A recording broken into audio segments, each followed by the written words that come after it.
Hey everyone, tonight we're starting with something a bit heavier, the gritty, gaslit underbelly of Victorian London. A city filled with ambition, industry and crushing poverty. This isn't the London of Sherlock Holmes or royal garden parties. It's the London of fog, filth and foul odours, a place where simply surviving the day feels like an achievement. Before we dive in, take a moment to like the video and subscribe, but only if you're genuinely enjoying the content. Also, let me know in the comments where you're tuning in from and what time it is for you. It's always interesting to see who's joining from across the globe. Now dim the lights, maybe switch on a fan for some soft background noise, and let's settle into tonight's story together. You wake up to your brother's foot inches from your face, dirty and twitching slightly from some unsettling dream. Welcome to your only room. It's not a bedroom, not a living room, just the room. And it's everything. You share it with 6 others. 1 bed, 2 nearly broken chairs, and a rat so familiar you've thought about charging it rent. There's no wallpaper, just bits of wall where something once was. The ceiling leaks when it rains. And sometimes, when it doesn't, the fireplace is fake, the air damp and the floor creaks like it's warning you about your own fate. You're wrapped in a thin wool blanket that probably hasn't seen soap since the Crimean War, and the pillow feels like it's stuffed with straw and maybe someone's forgotten sock. No plumbing. That bucket in the corner? It's the toilet, bath, and emergency water source, depending on your level of desperation. You've trained yourself to breathe through your mouth in the mornings. It helps. There's one window, if you can call it that, so coated in grime and fog, it mainly filters in noise, cartwheels, loud vendors, and coughing from a few doors down. Try not to dwell on the fact that the window looks out over an alley where the butcher dumps scraps and the neighbor keeps a goat. Every morning begins with a chaotic shuffle. You get dressed under the blankets to keep warm. Everyone takes turns at the wash basin, like it's a less fun version of musical chairs. Someone always manages to knock over the chamber pot. Yet, despite all this, the room is still home. You know which floorboard groans, which corner leaks, and which pane rattles right before the neighbor yells about his stolen boots. You know the smells, the dust, and the odd sense of familiarity. But don't mistake it for comfort. It's a room that toughens you up before you even step outside, and outside doesn't offer much relief. You stumble through the door, still half asleep and holding a piece of bread, only to walk straight into thick fog. Not the charming kind you read about in books. This is London's infamous pea souper, like trying to breathe through a damp, dirty sock. Everything is grey, the sky, the street, even the air.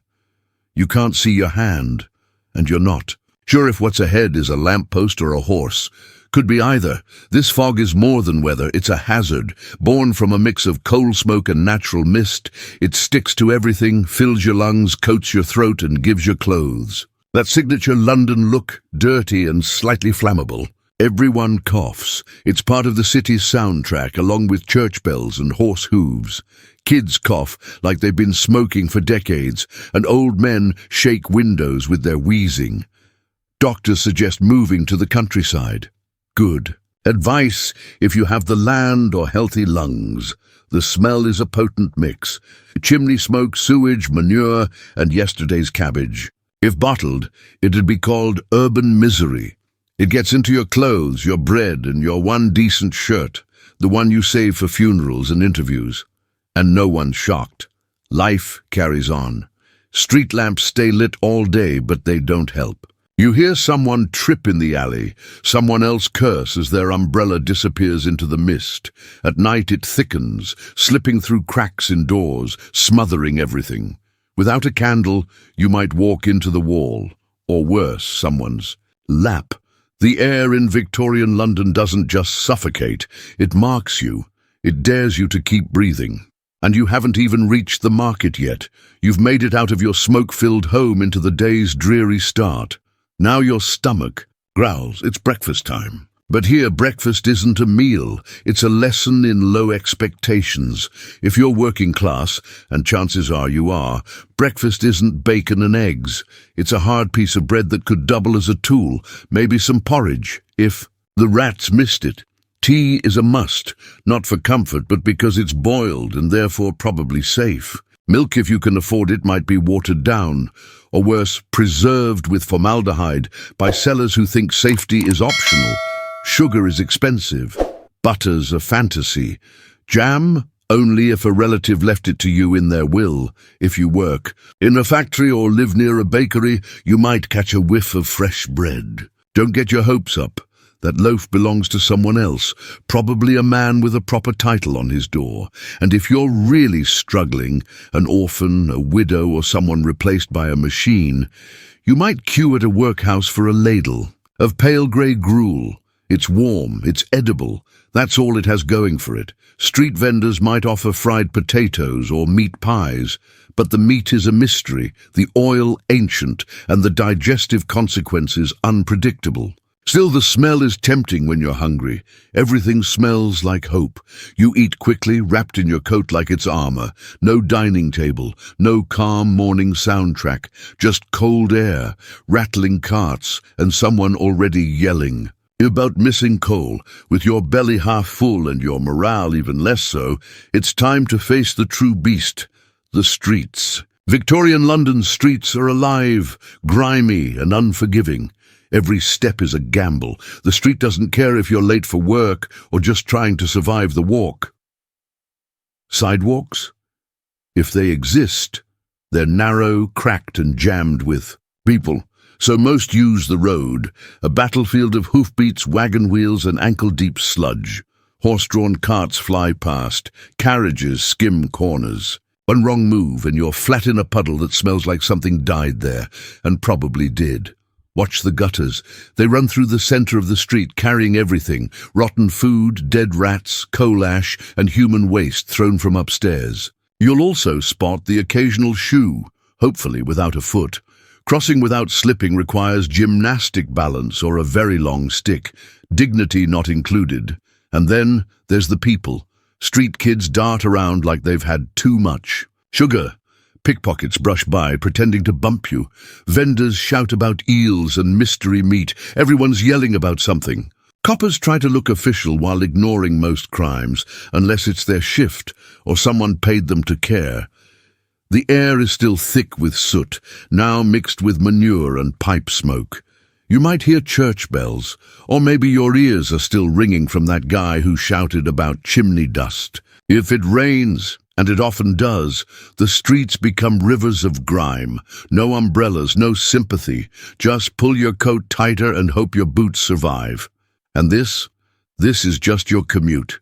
If you make it through all this, maybe you'll earn enough to keep some bread on the table and the rats off your feet. You've dodged sludge, horses and people. Now it's time to earn your keep, if the city allows. In Victorian London, a job isn't a career. It's a test of how much you can endure, while pretending to have stability. If you're a man, factory work might be your best shot, 12 to 16 hours a day, 6 days a week, for wages that wouldn't feed a house cat. The noise is relentless. The air is thick with smoke and metal dust. Lose a finger in the machine? No. Problem: there are dozens of kids waiting to take your place. Not a fan of machinery? Try hauling bricks, coal, or working the docks. Your back will be gone by 30, your teeth by 40 if you live that long. Women? You're scrubbing floors or doing other people's laundry until your hands crack. Sewing buttons until you forget what daylight looks like. All for next to nothing. When those jobs dry up, there's always the street. No sick leave, no protection, just survival. Maybe you're a chimney sweep or a mudlark digging through the Thames at low tide for bits of junk to sell. The smell is free.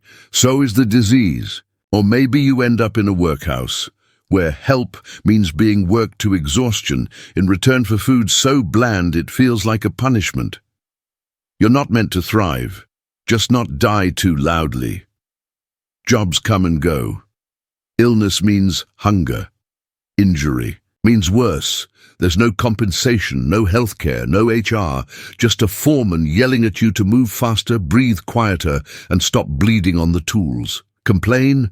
Someone more desperate is ready to replace you for less. So yes, you're technically employed, but don't mistake that for security. In Victorian London, a job doesn't lift you out of poverty. It just keeps you occupied while you're stuck in it. And for children in Victorian London, childhood isn't a time of play.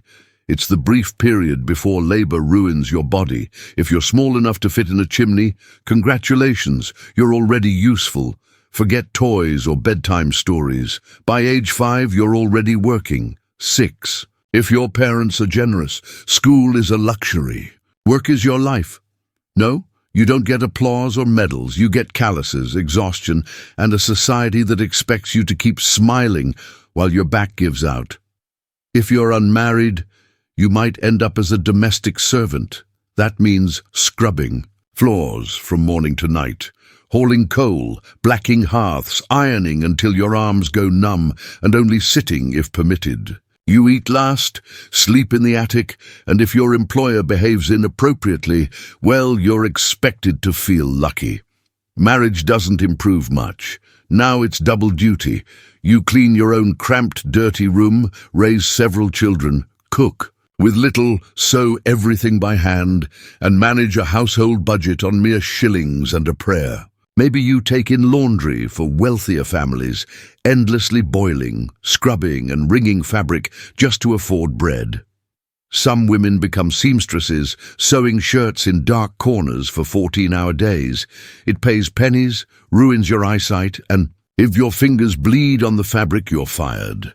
Then there are match factories where white phosphorus literally eats through your jaw.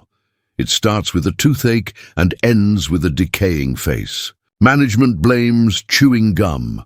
When that's not enough, or you're widowed, orphaned, or just unlucky, the street is your last resort.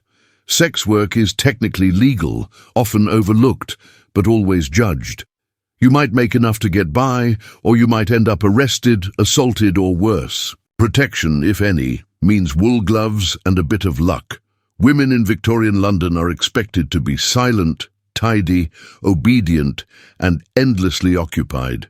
You're the moral heart of the home, even if that home has no flooring, no heat, and no hope. There's no legal protection, no maternity leave, no safety net, just other women, some helpful, some harsh, all struggling through the same ordeal. Yet somehow they persist, bent backs, whispered jokes and all, still finding time to comfort children and sweep the doorstep because someone must. Even if you avoid horses, outlive soot and manage to get work, you can't escape disease. It's everywhere, in the water, walls, air, and maybe in the meat pie you had for lunch. Illness doesn't wait. It rides the tram beside you, sleeps in your tenement, sneaks into your lungs while you queue for bread. Start with tuberculosis or consumption. It slowly eats away your lungs, your strength, and your will. The cough is deep, constant, and bloody. Everyone knows someone who has it. Most just work until they can't. Then there's cholera, spread through your drinking water like a cruel joke. One moment you feel fine, the next you're vomiting, dehydrated, and hoping you won't lose control in public. It moves fast, whole streets go quiet. The local pump gets chained off, but too late. The damage is done. Typhoid, scarlet fever, diphtheria, each with their own symptoms, all with the same result. They hit the poor the hardest. Doctors are unaffordable, so you're left with herbal teas, homemade poultices, or sheer hope. Laudanum, alcohol.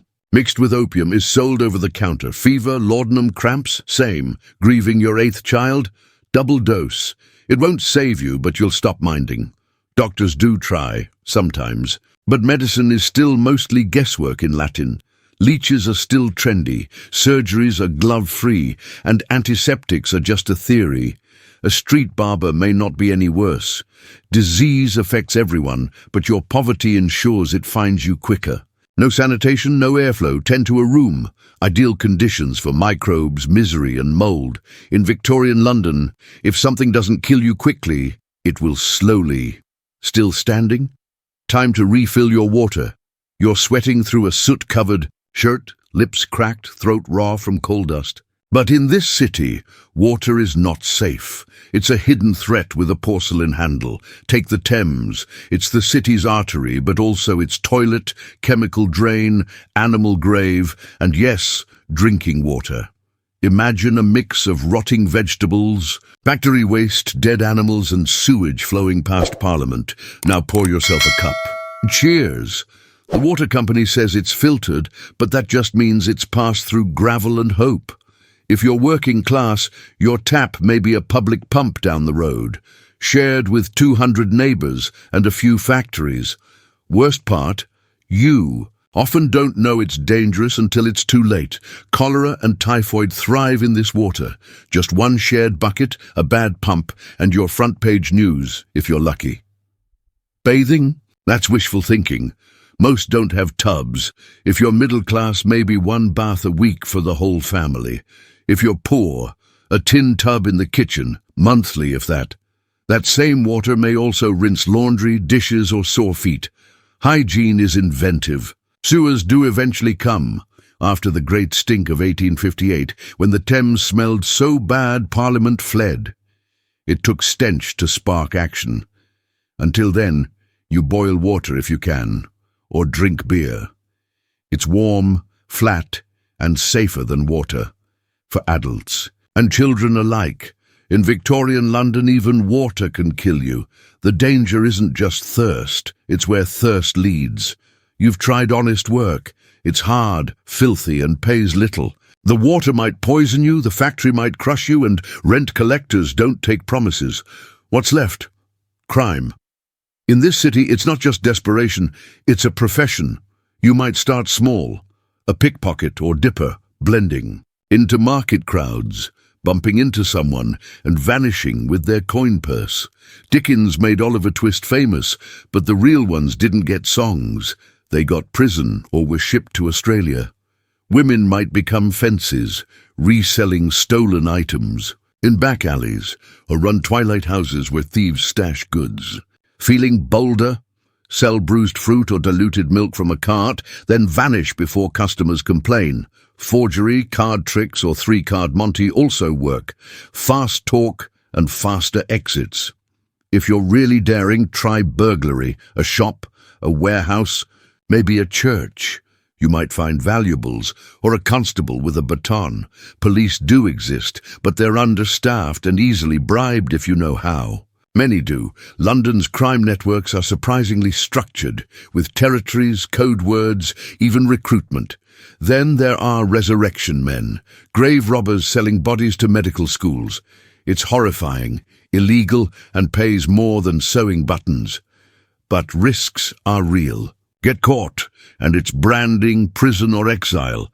Still, if the other option is starving on cold pavement, risk becomes reasonable. In Victorian London, hunger trumps morality. Crime isn't the opposite of work. It is work. Sometimes it's the only job available. Say you fall ill, a fever, a cough, or a crushed leg from a cart. Time to see a doctor? Good luck. In Victorian London, medicine is often just creative trial and error with sharp tools. Doctors exist, yes. Some wear coats. But unless you're rich, your first stop is the chemist. The solution, laudanum, works for colds, sadness, or grief. Won't heal you, but numbs the symptoms. No money for that. Try the barber surgeon. Yes, the man who cuts hair also removes limbs. If your leg's infected, he'll saw it off. No anesthesia, no sterilization, just a stick to bite and a bucket for screaming. Hospitals, they reek of despair and are packed. Instruments aren't sanitized. Surgeons wipe hands on aprons. Germ theory is emerging, but many still believe disease is caused by bad air or moral weakness. If you live, infection may still claim you. A splinter can lead to death. A sore tooth might become sepsis. Childbirth, it ends with either a baby or a burial, sometimes both. Medical texts brim with confidence and errors.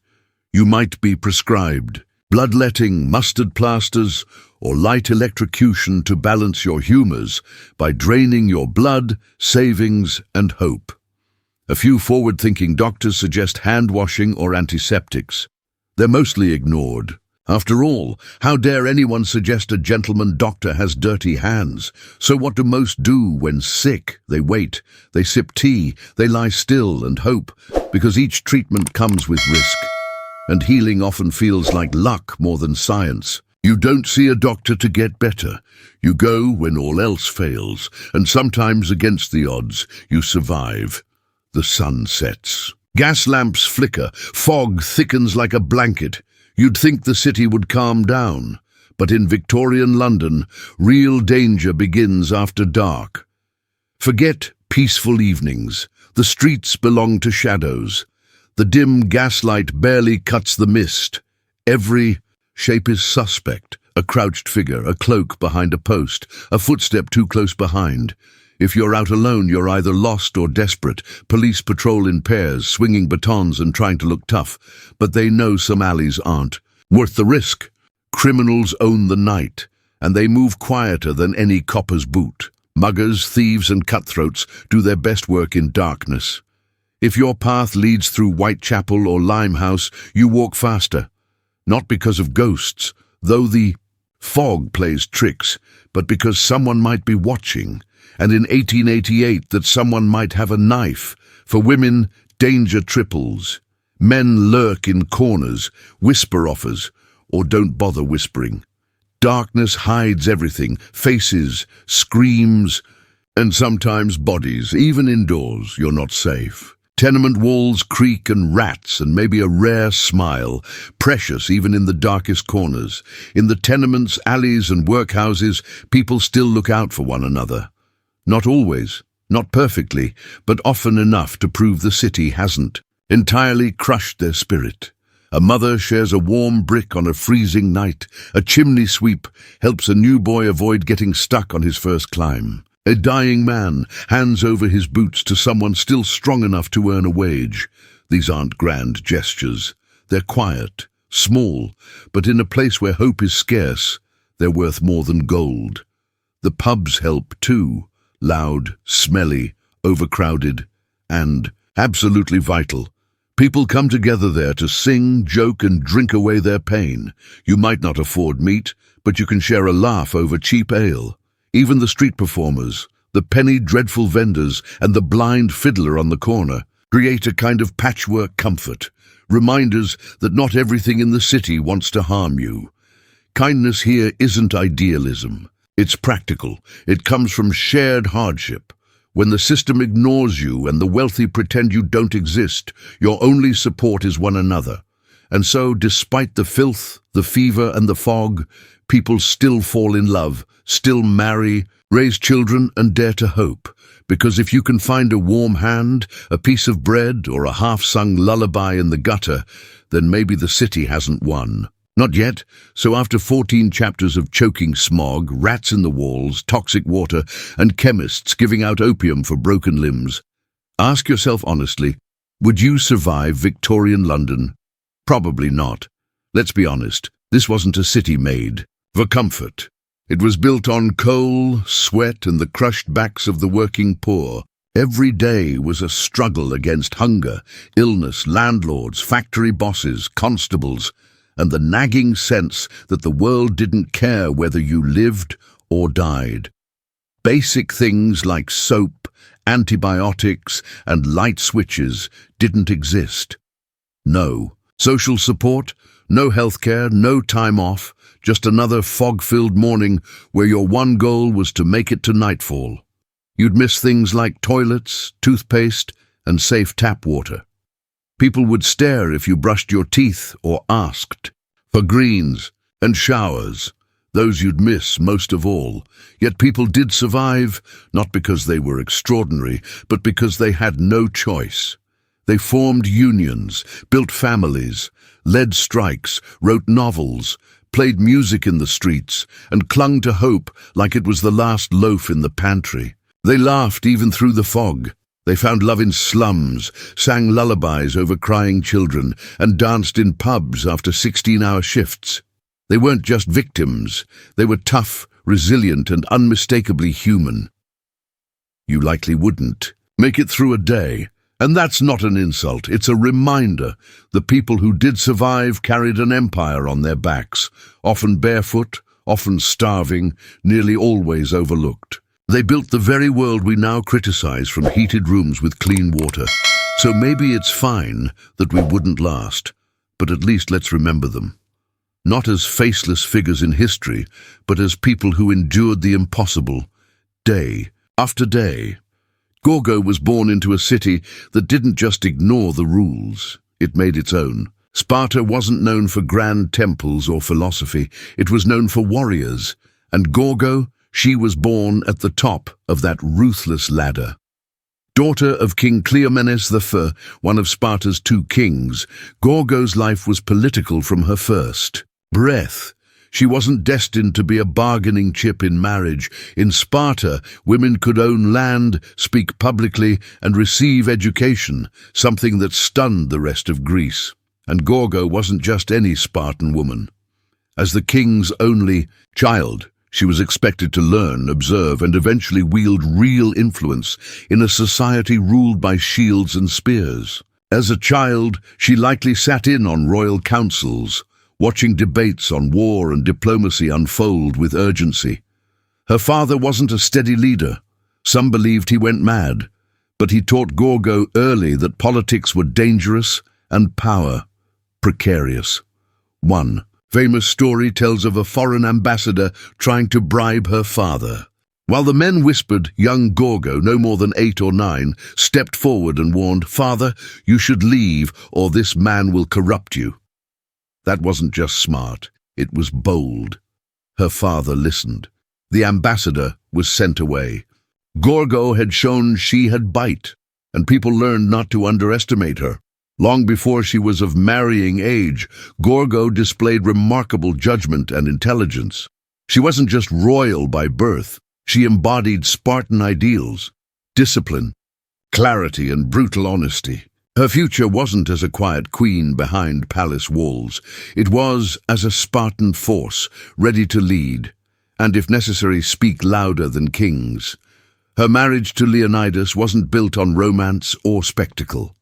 This was Sparta, where strength mattered, more than sentiment. Leonidas was a warrior, silent, scarred and disciplined. Gorgo wasn't searching for poetry, she sought partnership and power. As queen, she didn't fade into the background. There were no private chambers for her, no endless weaving by lamplight. Spartan queens were expected to advise, speak up, and stand beside their kings as equals. Leonidas knew whom he married. Gorgo was sharp, loyal, and fearless, even with him. Their relationship was built on respect. Likely they spoke sparingly but with purpose, each word loaded with meaning. Raised in politics, Gorgo probably counseled him on diplomacy, threats from Persia, and internal strife. While most Greek women were hidden away, Gorgo was shaping Spartan policy from within and beyond the palace. One of her most famous moments came before the Persian invasion. As Leonidas prepared to march with his 300 Spartans, Gorgo didn't weep or beg.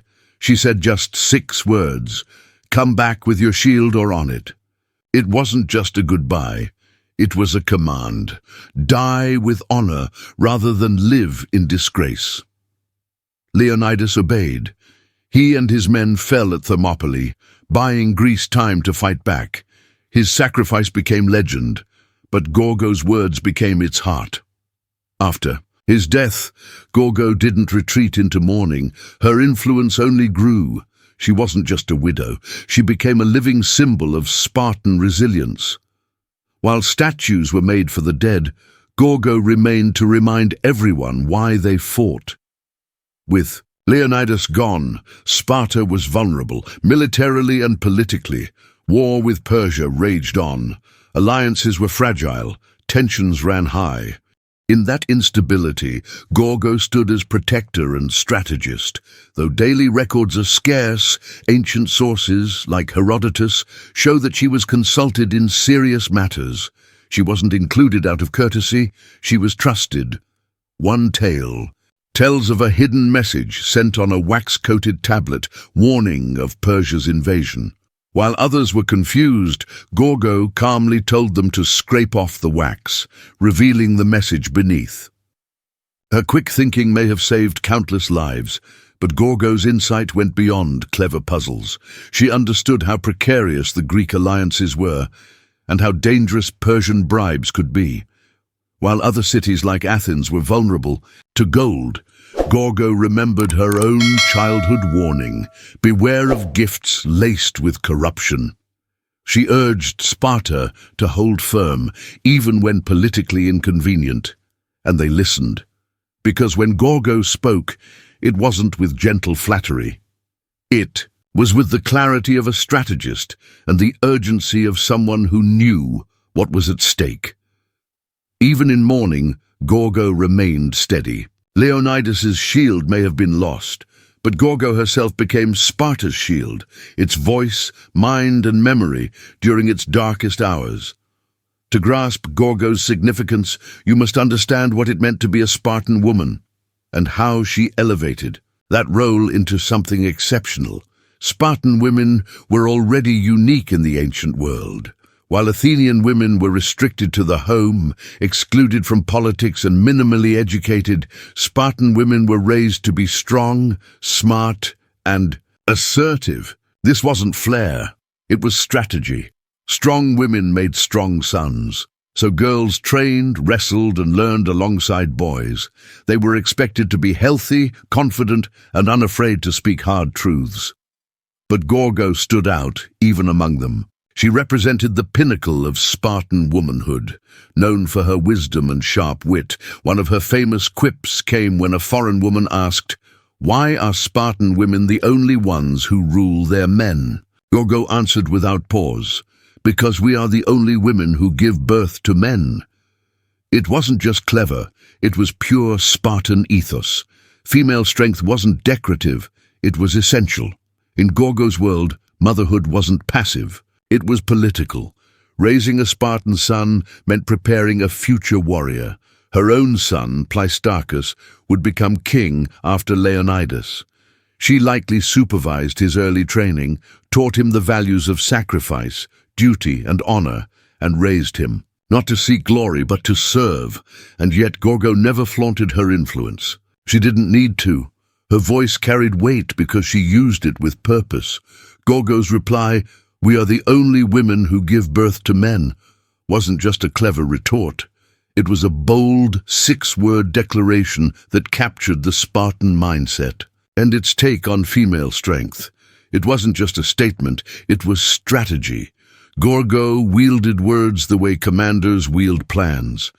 As a child, she exposed a bribe attempt to her father, not with fear, but with a clear warning. When messages from Persia arrived hidden in wax, she immediately offered a solution.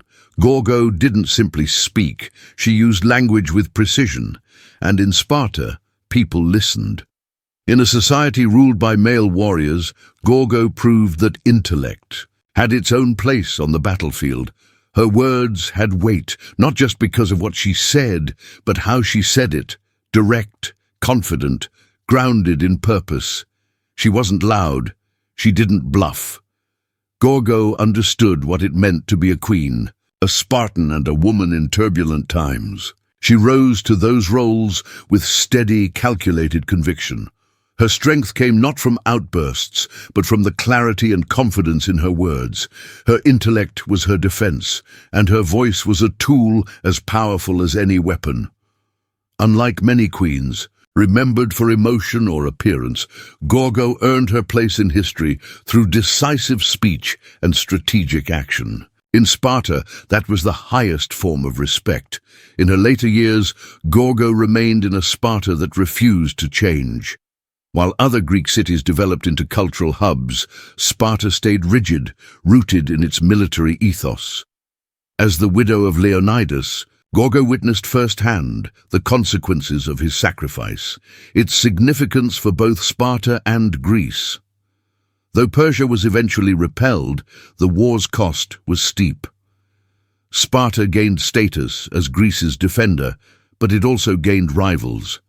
Athens, driven by democracy and ambition, began rising in influence. The alliance frayed, tensions built, and the Peloponnesian War loomed, one that would shape a new Spartan generation, including Gorgo's son.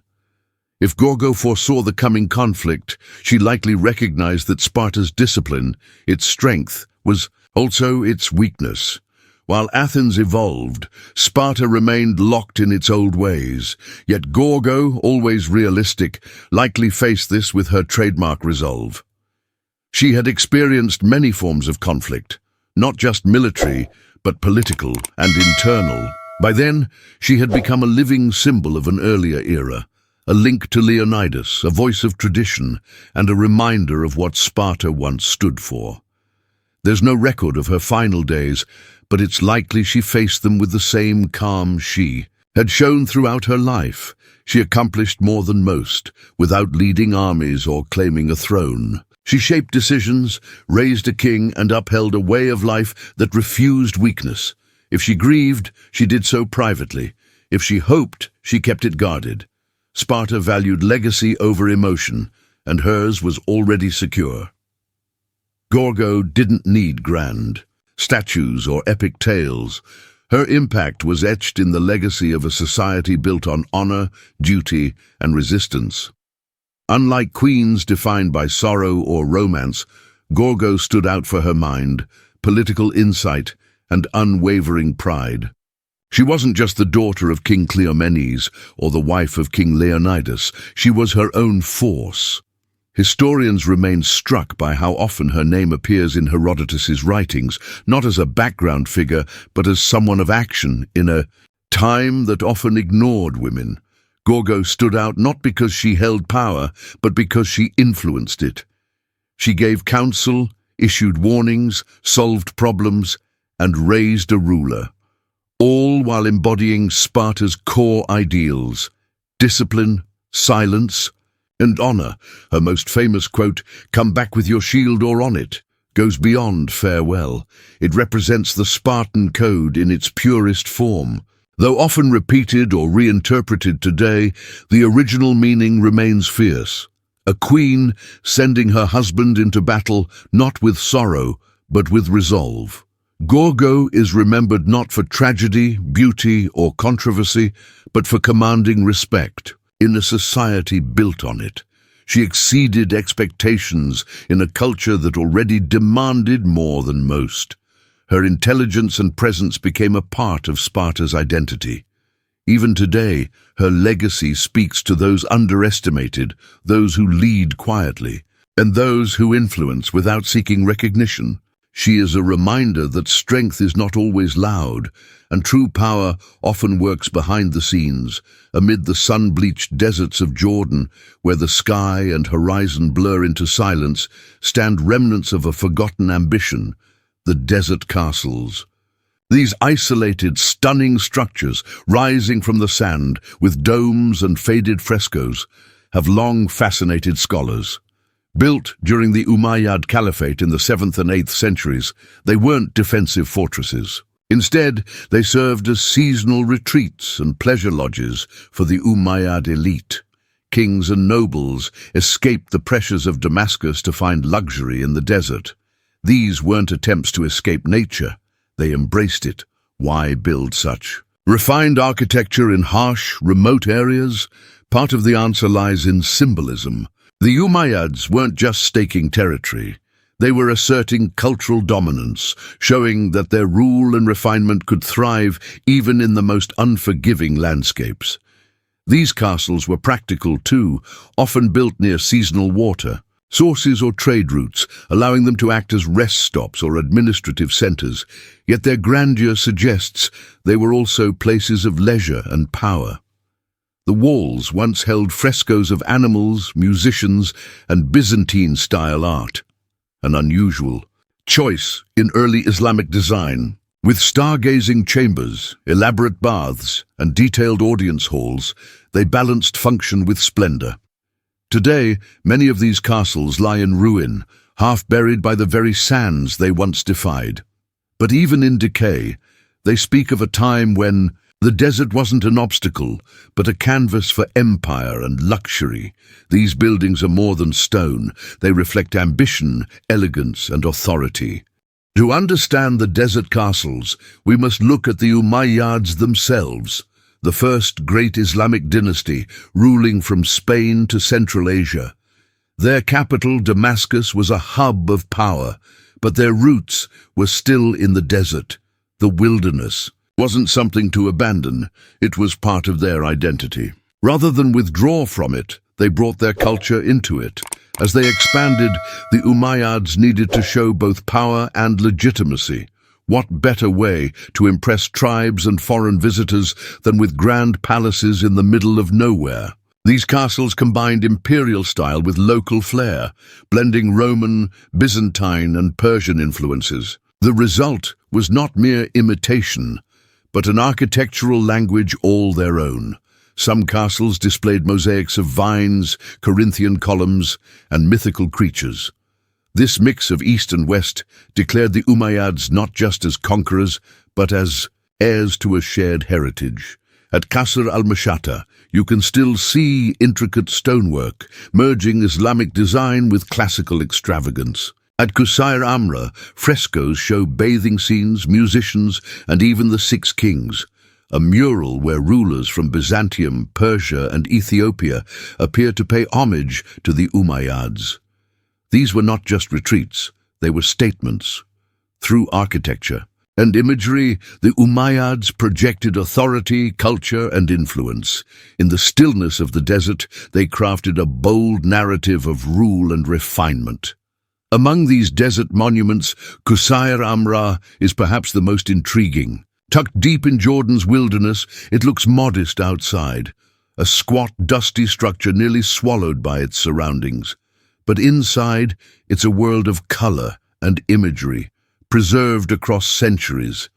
Built in the early 8th century, likely by Caliph al-Walid I or his kin, Qusayr Amra functioned as a bathhouse and retreat, part spa, part diplomatic space, part cultural landmark. It features a domed audience hall, several bathing areas, and even a ceiling painted with constellations, like a desert observatory. What sets Qusayr Amra apart are its frescoes. Nearly every wall is alive with scenes that defy stereotypes of early Islamic art. Dancing figures, wine drinkers, musicians, hunters, even mythological characters like Hercules, all grace its surfaces. One room shows zodiac symbols and planetary icons. Another displays the Six Kings fresco, an image loaded with symbolism, suggesting the Umayyads' dominance on a global stage. These visuals weren't just decorative, they were strategic. They broadcast messages of wealth, worldliness, and cultural command.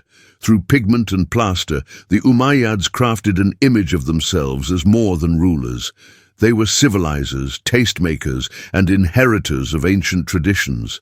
Qusayr Amra, like the other desert castles, wasn't built to last forever. But in its weathered walls and fading art, it tells a powerful story of an empire that saw opportunity in the emptiness, and of leaders who used the desert not to retreat from power, but to express it, but a royal proclamation in stone. Its scale and artistry indicate it was built to impress, likely aimed at foreign dignitaries or tribal allies. The palace likely included audience halls, private quarters, courtyards, and even a mosque, forming a self-sufficient center of authority in the desert. But construction came to a sudden halt. Some believe it ended with the death of Caliph al-Walid II, who initiated it. Others suggest structural problems or changing political aims. Whatever the cause, Mashata was left incomplete, a vision paused mid-creation. Still, the ruins command respect. Even in its unfinished state, Qasr al-Mashata reflects the Umayyads not only as warriors and rulers, but as cultural patrons, masters of aesthetics, and visionaries bringing opulence into barren terrain. Though silent, its carved stones still convey imperial grandeur, bold, intricate, and lasting. It may seem unusual to find ornate bathhouses in the desert, But to the Umayyads, hammams were more than just for cleansing. They were spaces for ritual, relaxation, diplomacy, and even spiritual contemplation. Found in desert castles across Jordan, these complexes show how the Umayyads introduced comfort and civilization to one of the harshest environments. Take Qusayr Amra, for instance. Behind its decorated walls lies a complete Roman-style bath system: apoditerium, changing room; tepidarium, warm room; caldarium, steam room; and an underground furnace for heating, mirroring the structure of Roman thermae. While the technology was inherited, the purpose was distinctly Islamic. The Umayyads adapted the knowledge of conquered lands to suit their own society. In a region where water was scarce, functioning baths were symbols of wealth and control, evidence of the caliphate's command over nature, not just survival within it. Bathing here wasn't merely about hygiene, it was social and ceremonial. These were spaces for rulers and elites to unwind, host tribal dignitaries, and conduct affairs of state in private. They embodied intimacy wrapped in formality. Then there's the art. Inside the humid chambers, frescoes defy expectations.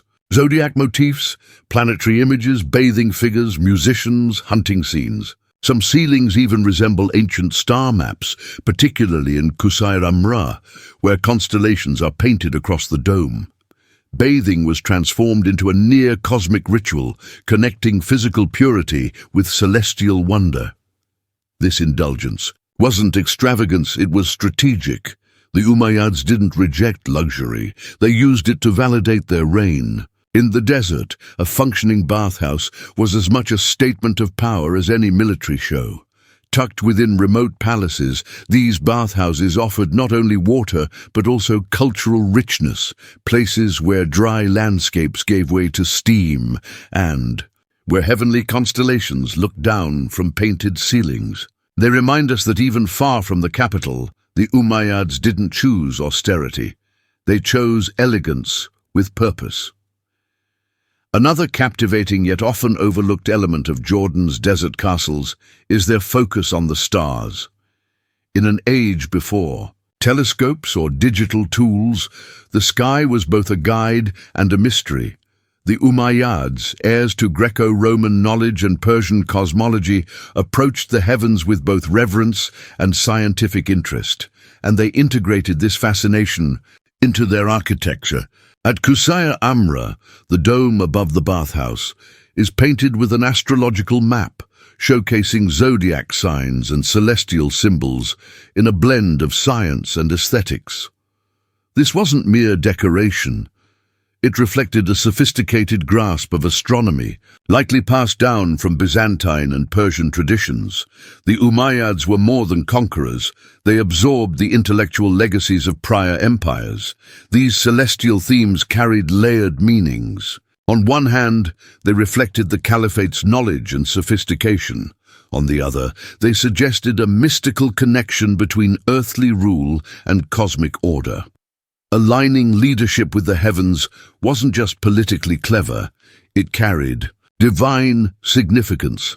Far from city lights, the desert sky offered a breathtaking backdrop, an expanse of darkness lit by countless stars. The open courtyards and domed rooms of these castles made ideal locations for skywatching, whether for navigation, calendar keeping, or spiritual practice. The isolation, quiet, and visual grandeur created an atmosphere that was both meditative and intellectual. It's important to note that early Islam wasn't opposed to science. In fact, the Umayyad period helped pave the way for the Islamic golden age of astronomy. These remote castles were more than palatial retreats. They were part of that scholarly tradition, places where the heavens were studied and honored through stone and paint. The Umayyads carved their presence into both the earth and the sky, desert rulers with cosmic aspirations. One of the lasting puzzles of Jordan's desert castles is their extreme remoteness. Why would the Umayyads build such ornate structures, lavish palaces, decorated baths, and astronomical domes so far from population centers? The answer lies in a blend of geography, psychology, politics, and image-making. On a practical level, early Umayyads were still connected to their tribal, nomadic heritage. The desert wasn't an obstacle, it was familiar terrain. Its openness offered privacy and the freedom to escape the rigid formality of court life in Damascus. These weren't distant outposts, they were personal retreats. But their isolation also had symbolic weight, an assertion of dominance. Constructing monumental architecture in arid, lifeless regions showed that even the harshest environments could be shaped by the caliph's will. These buildings declared that Umayyad influence reached beyond cities and farms into nature's most barren zones. The seclusion also had strategic benefits. These sites offered ideal settings for confidential diplomacy, where leaders could negotiate, entertain, and build alliances away from urban intrigue. Here, foreign customs could be explored, and art styles less accepted in stricter circles could flourish. Beyond aesthetics and privacy, some locations were surprisingly strategic. Many castles sat near seasonal trade routes or crucial water sources. Others functioned as administrative outposts, monitoring Bedouin movements or serving as rest stops for officials and caravans. Though remote on a map, these castles were central in the political landscape of the early Islamic Empire. And then there's the visual effect. The stark desert enhanced the majesty of the castles themselves. Their detailed carvings and grand architecture stood in striking contrast to the surrounding emptiness, making them feel like miraculous creations, man-made sanctuaries of culture in unforgiving terrain. Their remoteness wasn't a limitation, it was intentional. Each castle was a bold declaration that art, governance, and sophistication could thrive where nothing else dared. Today, Jordan's desert castles no longer echo with the presence of caliphs, diplomats, or astronomers, but they persist as quiet reminders of an empire that etched its identity into the sands. They serve new roles now, windows into the past, drawing historians, travelers, and seekers of lost knowledge. Contemporary Jordan views these sites not just as archaeological remains, but as emblems of enduring cultural heritage. Castles like Qusayr Amra, Qasr al-Kharana, and Qasr al-Mashatta are now protected, with Qusayr Amra designated as a UNESCO World Heritage Site. Restoration efforts aim to preserve their original character while allowing public access, stabilizing structures, cleaning frescoes, and managing environmental threats. Yet time and climate remain relentless challenges. The desert's harsh sun, dry winds, and abrasive sands continue to wear down delicate art and architecture. Conservationists face the daunting task of safeguarding monuments never meant to last over a millennium, much less endure tourism and climate change. Still, the work continues, driven by the belief that these ruins offer more than artistic or historical value. They offer insight into identity, power, and beauty. For modern visitors, these castles evoke wonder and provoke questions. How could such intricate works be created in such remote places? What do they reveal about power, culture, and endurance? As you walk through Qusayr Amra's painted rooms or peer from the windows of Qasr al-Kharana, you don't see decay. You sense the persistence of memory. These structures remind us that early Islam was diverse, imaginative, and intellectually vibrant. They challenge narrow views of Islamic art, desert living, and east-west divides. Once again alone in the landscape, surrounded by silence and stone, the castles are no longer forgotten. They speak, not loudly but clearly, about a civilization that saw the desert not as emptiness, but as a stage, and their stories still travel across the sand, echoing into the present. Picture a world with no numbers, writing or timekeeping, a world without even the idea of hours or months. This was life for our Paleolithic ancestors. Still, time moved, and people noticed. Before clocks or calendars, before even words to describe it, early humans tracked time by observing nature. The Earth's rhythms, its light, its seasons, its sky, were their only measures. The clearest cycle was the day, sunrise to sunset, light to dark. But humans also quickly noticed the moon. Its changes were regular and striking, a glowing disk that grew, shrank, and vanished with consistency. The moon became the first marker of time, dividing life into repeating segments that would later evolve into our months. In fact, the word month comes from moon. For early humans, the lunar cycle of about 29.5 days was more than a visual spectacle. It was a vital guide for hunting, gathering, and preparing for future needs. But the moon wasn't alone in tracking time. Shadows shifted length with the seasons, the sun's rising point moved along the horizon, and different stars appeared at different times of the year. Over generations, people noticed these patterns and, crucially, passed them down. This wasn't just observation. It was sacred knowledge. Understanding time meant understanding life, nature, and the divine. People carved notches into bones, painted symbols on cave walls, and aligned stones with solar events like solstices. These were not crude marks. They were early timekeeping tools. Some of the oldest known calendars, dating back 30,000 years, include antler bones marked with tally lines, perhaps tracking lunar or menstrual cycles. Both key to survival and fertility. Without mechanical clocks, early humans lived in close harmony with natural signals. Time wasn't abstract. It was felt through the world around them. And in the temples of Machu Picchu, these structures weren't placed arbitrarily. They were built by sky watchers who linked celestial patterns to farming and spiritual practices. For these early societies, the sun wasn't just a source of light, it was sacred. Many cultures honored solar gods, Ra in Egypt, Inti in the Andes, Surya in India. The sun's return after the longest night marked a renewal, often celebrated as a symbol of life continuing. These observances eventually laid the foundation for early religious calendars. Tracking the sun took more than curiosity. It required persistence, design, and spiritual intent. It meant watching not just weeks, but full years, mapping the sky, noting the horizon, and marking time in lasting ways. If the moon brought motion, the sun brought stability. Through stone and shadow, people started connecting sky and earth. Time evolved from a cycle into a calendar, etched into land, aligned with stars, and infused with meaning.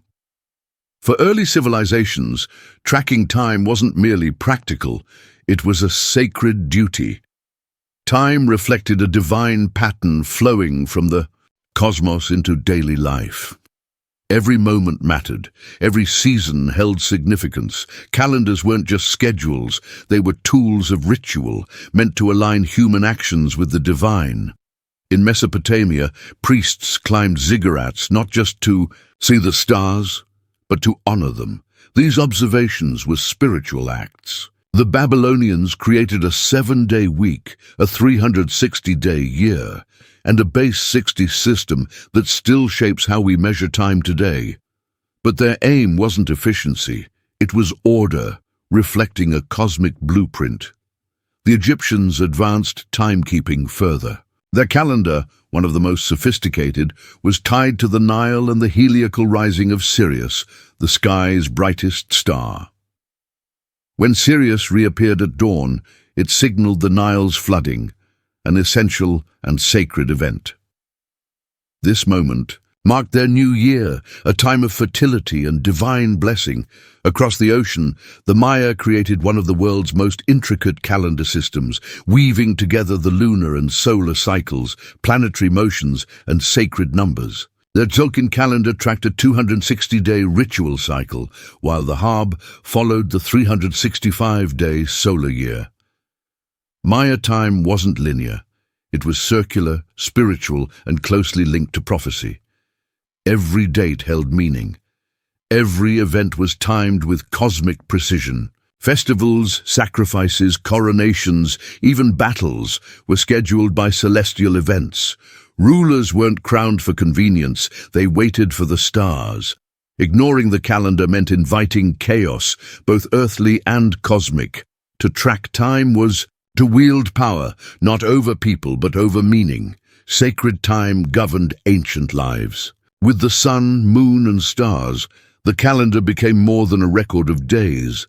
It was a bridge between the human and the divine. As civilizations grew, they needed to organize time beyond just months and seasons.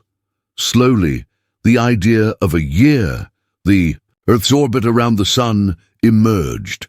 But figuring out that this took about 365.25 days was no easy feat. It took generations of observation, trial, and adjustment. Early calendars often used lunar cycles, which only added up to about 354 days a year, about 11 days short. Over time, this caused major disruptions. Festivals fell out of season, and spring rituals landed in winter. Societies had to decide, stick with the moon or fix the gap. Many chose correction. The Babylonians added an extra month every few years to align their lunar calendar with the solar year. The Egyptians, however, took a major step by abandoning lunar time altogether. They adopted a solar calendar, 365 days, 12 months of 30 days, plus 5 additional days at year's end. It was a huge advancement, but still imperfect. It lagged behind the true solar year by about a quarter of a day. Over centuries, this caused their new year to gradually shift. Then came the Romans. They inherited Egyptian and Greek systems and sought to refine them. But their early calendar was chaotic. Lunar months adjusted for politics created inconsistencies. It wasn't until Julius Caesar reformed the system in 45 BCE, with help from Alexandrian astronomer Sosigenes, that order was restored. He implemented the Julian calendar, a 365-day year with a leap day every 4 years to account for the extra quarter day. It was a massive breakthrough, the first solar calendar widely adopted across an empire. The year became more than a farming tool. It governed taxes, military campaigns, and religious life. Naming and measuring the year gave civilization structure and rhythm. Once the year was defined, people began dividing it further, into months. And weeks, months and weeks helped carve time into manageable, meaningful pieces. Most early societies based months on the moon. A lunar cycle lasted about 29.5 days, and 12 such months totaled about 354 days. To sync this with the solar year, societies tweaked the system, adding leap months, shifting day counts, or switching to solar months altogether. The Romans heavily influenced the months we use today. Their calendar started in March, naming months after gods and numbers. Martius for Mars, September for the 7th month, and so on. Later, emperors renamed months in their honor. July for Julius Caesar, August for Augustus. Caesar's Julian calendar standardized the 12-month year, with months ranging from 28 to 31 days. But the week, that peculiar 7-day unit, has no clear astronomical basis. Its origins are symbolic. The Babylonians, drawn to the number 7, used the visible celestial bodies, the sun, moon, and 5 planets, to define a 7-day week, with each day linked to a heavenly body. This tradition passed to the Greeks and Romans and lives on in modern languages. The 7-day week was cemented by Jewish tradition. God created the world in 6 days and rested on the 7th. This sacred rhythm carried into Christianity and Islam, and eventually spread through the Roman world. By the 1st century CE, the 7-day week had become the standard, not for logic, but for meaning. Unlike months or years, the week is purely human, a rhythm applied to time. Yet it endures, shaping schedules, rituals, and daily life. By breaking time into months and weeks, humans gave it rhythm, and rhythm brought ritual, rest, and predictability. As civilizations developed, calendars evolved into tools of authority. Whoever controlled the calendar controlled more than dates. They shaped society. Calendars dictated taxes, harvests, declarations of war, and public ceremonies. They became political statements, religious tools, and cultural identities. In ancient Rome, Caesar's calendar reform wasn't just administrative, it was strategic. The Julian calendar unified the empire from Britain to Egypt, and renaming July after Caesar made the calendar a legacy. Later, Augustus did the same with August, even adjusting its length to match July's. In Rome, even the calendar was a tool of prestige. In China, imperial dynasties created unique calendars aligned with the emperor's rule. The Chinese lunisolar calendar was both functional and symbolic. A new ruler often introduced a new calendar cycle, reinforcing his divine mandate. Timekeeping expressed cosmic harmony and the emperor's place in it.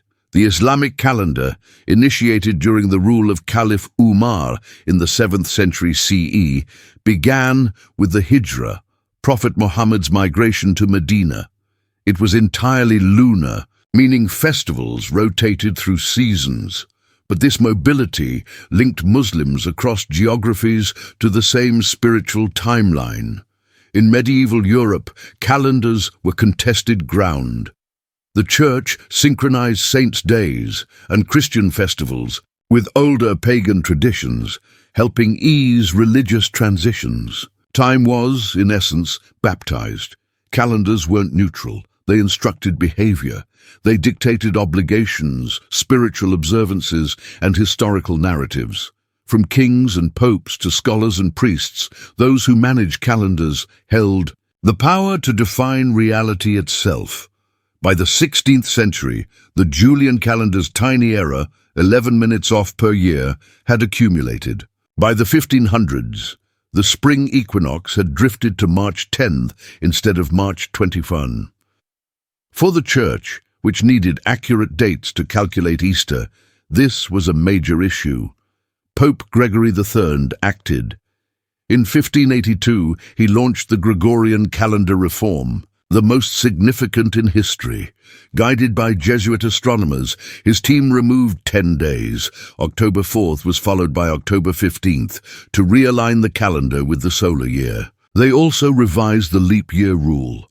While the Julian calendar added a leap day every 4 years, Gregory's version kept that rule but excluded leap years on century years unless divisible by 400.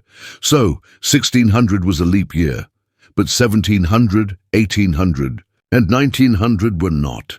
This adjustment brought the calendar's accuracy within 26 seconds of the solar cycle. Still, adoption was slow. Protestant and Orthodox countries viewed the reform with skepticism. England didn't switch until 1752. By then, the gap had widened to 11 days. Russia didn't change until after the Bolshevik Revolution in 1918. For centuries, neighbors could be celebrating the same holiday nearly 2 weeks apart.